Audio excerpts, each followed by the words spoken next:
Hello friends, welcome back to Tejas commerce classes. आज हम discuss करेंगे यूपीएफओ की जो लेटेस्ट वैकेंसी आई है अकाउंट ऑफिसर की, उसी के डिटेल्ड सिलेबस की बात करेंगे टॉपिक वाइज। क्योंकि जो यूपीएससी का जो रिक्रूटमेंट नोटिफिकेशन है उसमें आपको जस्ट सिलेबस के नाम पे टॉपिक दिए गए हैं, ठीक है। वहाँ पर डिटेल्ड सिलेबस नहीं दिया गया है। लेकिन अगर आप प्रीवियस क्वेश्चंस पेपर्स को देखेंगे 2023 के, 2021 के या इससे पहले के जो एग्ज़ाम हुए हैं यूपीएससी के ईपीएफओ के रिगार्डिंग में, तो वहाँ से जो टॉपिक कॉमनली जो पूछे गए हैं प्रीवियस पेपर के पैटर्न के आधार पर, मैं आपको कुछ टॉपिक्स इसमें बता रहा हूँ जो कि यूपीएससी के द्वारा ईपीएफओ की एग्ज़ाम में, अकाउंट ऑफिसर की एग्ज़ाम में जनरली पूछे जाते हैं, ठीक है। तो अपन एक एक टॉपिक को डिस्कस करेंगे। देखिए, जो नोटिफिकेशन में टोटल 8 आपको टॉपिक दिए गए हैं बेसिकली मेन। एक तो था हमारा इंडियन फ्रीडम स्ट्रगल, दूसरा है जनरल इंग्लिश, तीसरा टॉपिक है इंडियन पॉलिटी एंड इकोनॉमी, ठीक है। नेक्स्ट है current event and development issues, general accounting principles, industrial relation and labour law, general science and knowledge of computer application, और last topic है social security in India. तो ये जो 8 topic है इनके डिटेल्ड एक एक टॉपिक को अपन डिस्कस करते हैं जहाँ से क्वेश्चंस आपके पूछे जाते हैं। सबसे पहला आता है इंडियन फ्रीडम स्ट्रगल। उसमें आपके 3 सब टॉपिक मेन बनते हैं। एक होता है ब्रिटिश एक्सटेंशन का, जो ब्रिटिश साम्राज्य का जो विस्तार हुआ था, एक्सटेंशन हुआ था, ठीक है, मुगलों के बाद में, वो इसमें आएगा, ठीक है। कन्फर्टेशन टू ब्रिटिश रूल, ठीक है। इसके बाद में जो ब्रिटिश रूल के जो टकराव हुए थे अलग अलग, ठीक है, 1857 की क्रांति हुई थी, फिर अलग अलग मूवमेंट चले थे, वो आएगा। Gandhi thought and techniques of mass mobilisation, Gandhi ji ने जो आंदोलन किए थे अलग अलग, ठीक है, इंडिया छोड़ो और वो सिविल डिसोबीडियंस, खिलाफत मूवमेंट, तो अलग अलग जो आंदोलन हुए थे वो इसमें अपन डिस्कस करेंगे। तो इंडियन फ्रीडम स्ट्रगल में 3 आपके सब टॉपिक आते हैं जहाँ से क्वेश्चन पूछते हैं। अब ब्रिटिश एक्सटेंशन में अगर आप देखेंगे तो सबसे पहले आता है इन्वेजन ऑफ बंगाल, जो बंगाल पे जो आक्रमण हुए थे मराठाओं के द्वारा 1742 से लेकर 1751 तक, राघोजी भोसले वगैरह के द्वारा, जब मुगलों की जो सत्ता जो है वो धीरे धीरे कम होती जा रही थी, उस टाइम पे मराठाओं ने जो है वो बंगाल पर आक्रमण किया था।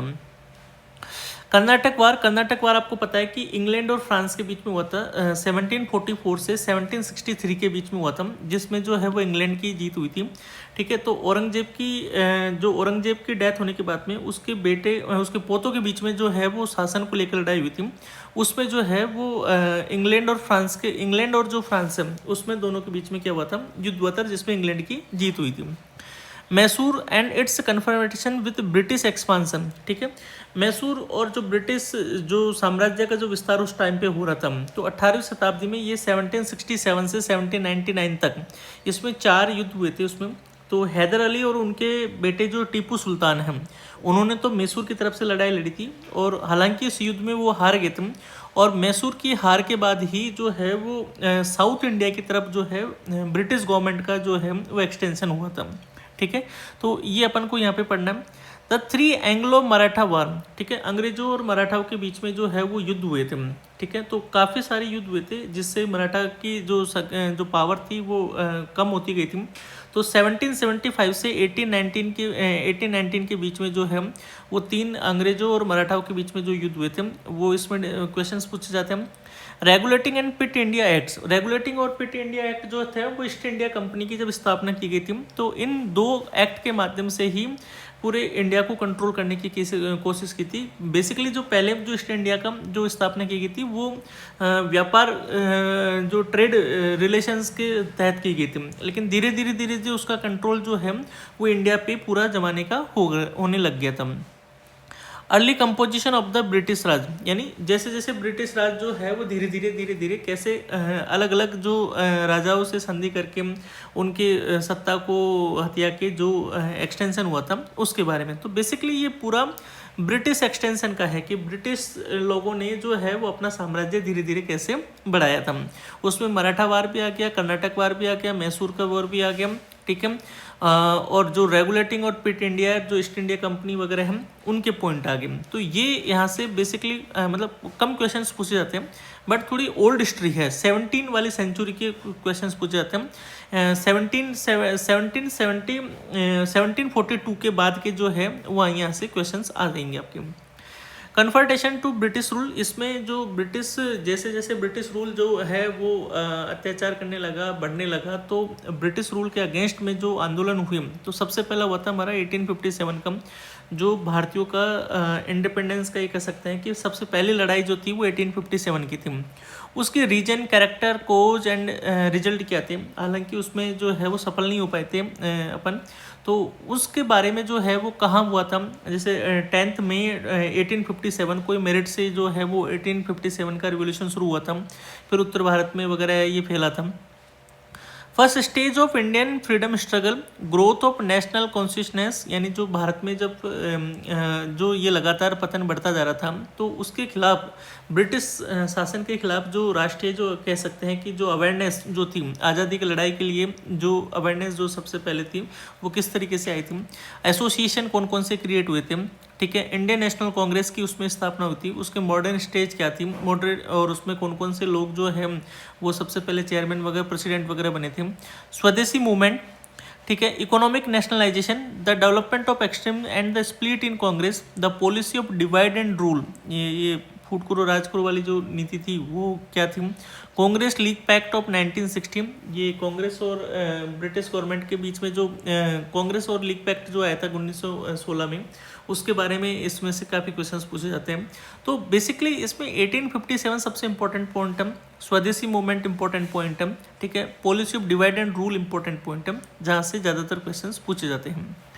Gandhi thought and techniques of mass mobilisation, यहाँ से सबसे ज़्यादा क्वेश्चंस पूछे जाते हैं, ठीक है, कि गांधी जी ने जो अलग अलग आंदोलन किए थे, मूवमेंट किए थे, Khilafat movement, civil disobedience, non cooperation movement, quit India movement, another stand in the national movement revolution, Subhash Chandra Bose and the Indian national army, तो सुभाष चंद्र बोस ने जो अलग अलग मूवमेंट किए थे वो भी इसमें क्वेश्चंस में आते हैं, खिलाफत से और क्विट इंडिया, ठीक है, ये सबसे इंपॉर्टेंट टॉपिक है, यहाँ से क्वेश्चंस पूछे जाते हैं। इसके बाद में आता है जनरल इंग्लिश, ठीक है, तो ये ओल्ड जो है वो हमारी हिस्ट्री है, ओल्ड हिस्ट्री इसको कह सकते हैं, और यहाँ से लगभग आप ये मान के चलिए कि आपके 12 से 15 क्वेश्चंस जो है वो इस टॉपिक से पूछे जाएंगे, ठीक है। इसके बाद में आता है जनरल इंग्लिश, ठीक है, अब इसमें भी मैंने आपको बताया कि दो सबसे ज़्यादा इंपॉर्टेंट है, बाकी ब्रिटिश एक्सटेंशन अगर ओल्ड ज़्यादा 1742 के बाद की अगर आप कर सकें याद तो वो देख लेना, लेकिन इसमें भी रेगुलेटिंग एम्पिट इंडिया एक्ट सबसे इंपॉर्टेंट है, और एंग्लो मराठा जो वॉर है वो सबसे ज़्यादा इंपॉर्टेंट है। जनरल इंग्लिश की बात करें तो एक रीडिंग कंप्रेशन आएगा आपके, जिसमें सबसे ज़्यादा स्कोर कर सकते हैं आप, वोकैब आएगी, सिनोनिम एंटोनिम आएगा, एरर डिटेक्शन आएगा, फिल इन द ब्लैंक्स आएगा, क्लोज टेस्ट आएगा, और सेंटेंस रीअरेंजमेंट आएंगे। तो एक तो एरर डिटेक्शन जिसमें अपन मार्क्स गेन कर सकते हैं, एंटोनिम सिनोनिम में मार्क्स नहीं आते हैं, क्लोज टेस्ट में मार्क्स आ जाते हैं, सेंटेंस रीअरेंजमेंट में मार्क्स आ जाएंगे, और रीडिंग कंप्रेशन। तो बेसिकली अगर आप बैंक की अगर प्रिपरेशन वगैरह कर रहे हैं तो वहाँ से आप इन टॉपिक को प्रिपेयर कर सकते हैं, और काफ़ी अच्छे जो पैराग्राफ्स है वो लेटेस्ट जो रिसेंट में जो पॉलिसी वगैरह चल रही है, जैसे ट्रेड वार चल रहा है या टेररिज्म का चल रहा है, उसके ऊपर जो है वो आरसी आ सकता है। नेक्स्ट आता है Indian polity and economy. Indian polity जो है, इंडियन पॉलिटी एंड इकोनॉमी ये सबसे ये कह सकते हैं कि स्कोरिंग पार्ट हो सकता है अगर आपकी पॉलिटी में और इकोनॉमिक में अगर इंटरेस्ट है तो। इंडियन पॉलिटी में इंडियन कॉन्स्टिट्यूशन से रिलेटेड क्वेश्चंस आते हैं, आर्टिकल से रिलेटेड क्वेश्चंस आते हैं, ठीक है, historical underpinning evolution, features, amendments, parliament and state legislature, जो इनका जो उस टाइम पे स्ट्रक्चर जो बना हुआ था, उस टाइम के जो क्वेश्चंस हैं कि कितने मेंबर्स थे, शुरू में कितने थे, बाद में कितने हुए, कौन से आर्टिकल में बना, कौन से एक्ट में था, basic structure, functioning, power and privilege and issue arising out of these, functions and responsibilities of the union and the state. आपको पता है कि हमारे कॉन्स्टिट्यूशंस में 3 तरह की लिस्ट दी गई है, concurrent, central and state list. उनमें कौन कौन सी चीज़ें जो है वो यूनियन पावर की हम, कौन सी चीज़ें स्टेट पावर की हम।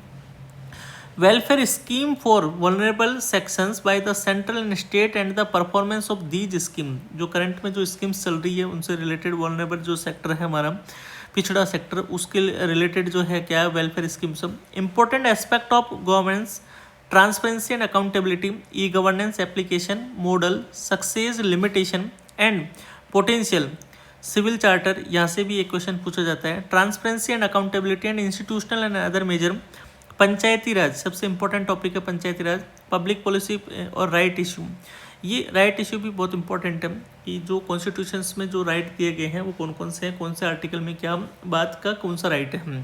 ठीक है, तो इंडियन पॉलिटी में कह सकता हूँ कि अगर आपका इंटरेस्ट है तो ये स्कोरिंग हो सकता है। तो यहाँ से लगभग 10 क्वेश्चंस पूछे जाते हैं इंडियन पॉलिटी से रिलेटेड। अब इकोनॉमिक्स की बात करें तो economic growth and development, basic concept and definition of economy and economics, यानी ये कुल मिला के आपके 11th एंड 12th वाली इकोनॉमिक्स आती है माइक्रो एंड मैक्रो लेवल की। Use and transfer of resources, distribute effect, macro economics and micro economics policy, micro macro balance, the distribute impact of economic policies, inclusion, definition, relevance, type. ठीक है, इसके बाद में आता है financial inclusion, recent initiative, physical policy. Physical policy से ज़्यादा questions मिलेंगे आपको। Definition, component, receipt, revenue, capital account, tax revenue, expenditure and budget. यानी फिजिकल पॉलिसी में जो है वो आपसे नेशनल इनकम से रिलेटेड क्वेश्चन पूछ सकता है, फिजिकल डेफिसिट से रिलेटेड क्वेश्चन पूछ सकता है, बजट से रिलेटेड क्वेश्चन पूछ सकता है। ठीक है, माइक्रो मैक्रो इकोनॉमिक्स के डिफरेंस में क्वेश्चन पूछ सकता है। ठीक है, इसके बाद में नेशनल इंक्लूजन से रिलेशन क्वेश्चन पूछ सकता है। रिसेंट जो इनिशिएटिव किए गए हैं इकोनॉमी से रिलेटेड वो आपसे क्वेश्चन इसमें पूछ सकते हैं।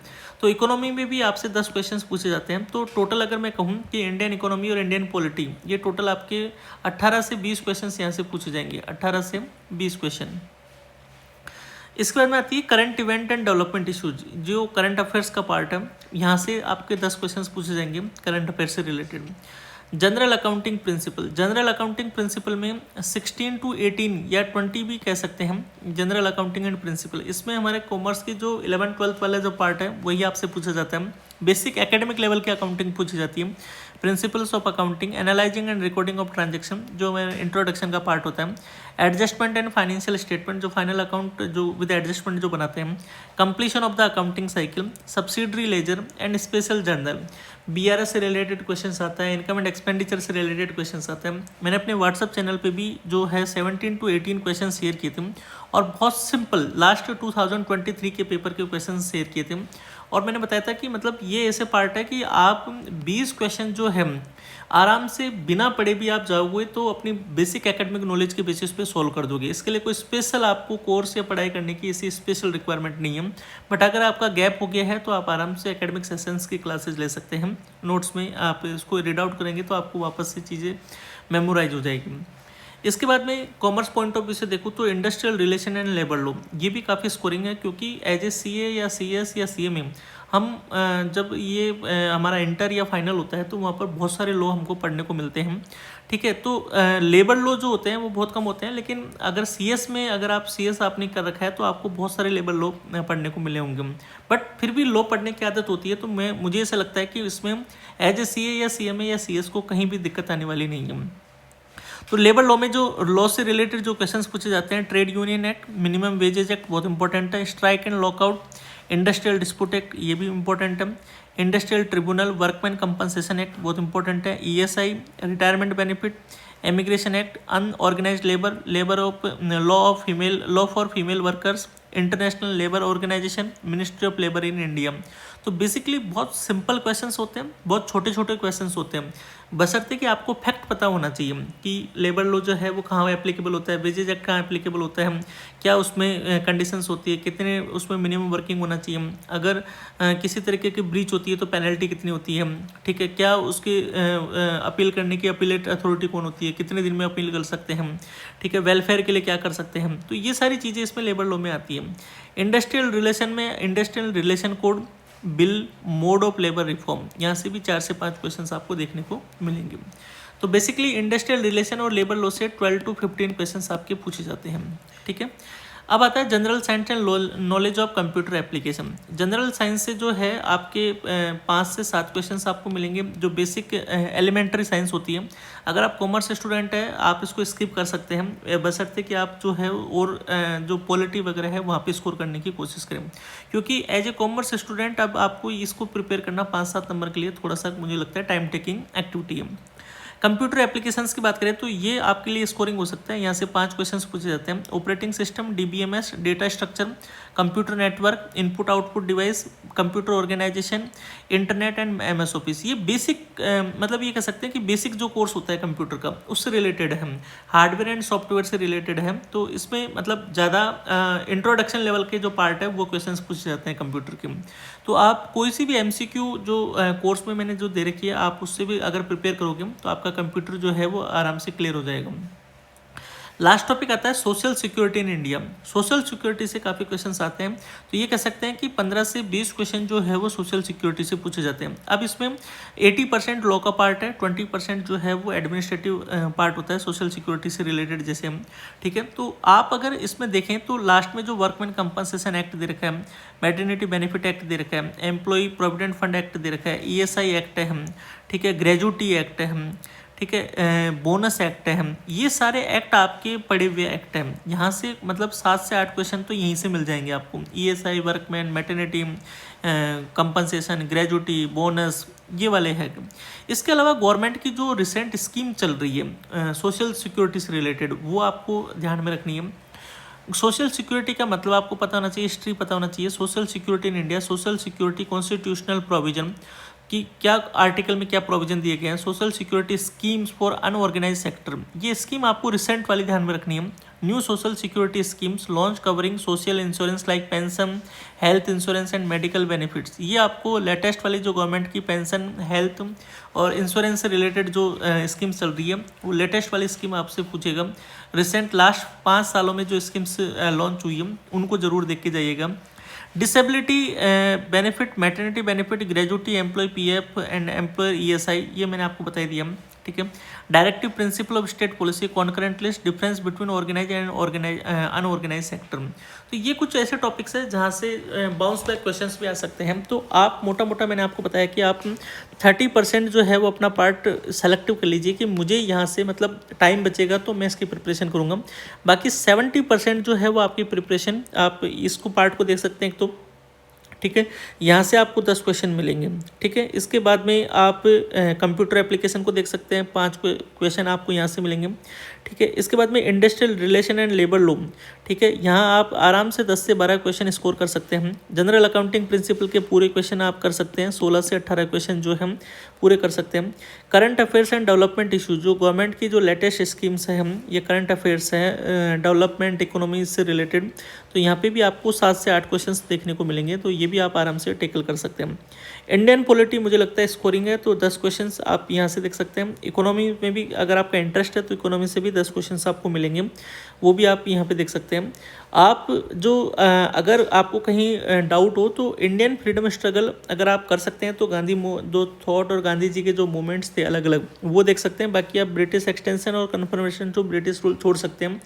अगर आपको इंटरेस्ट है तो 1857 जरूर पढ़ के जाइएगा, ठीक है। पिट्स जो regulating and Pitt's India act, मतलब आप पढ़ोगे तो मतलब थोड़ा इंटरेस्टिंग पार्ट लगेगा उसमें। आपको कुछ फैक्ट्स जो है वो ज़्यादा याद करने की जरूरत नहीं पड़ेगी, आपको ऐसे ही याद हो जाएगा।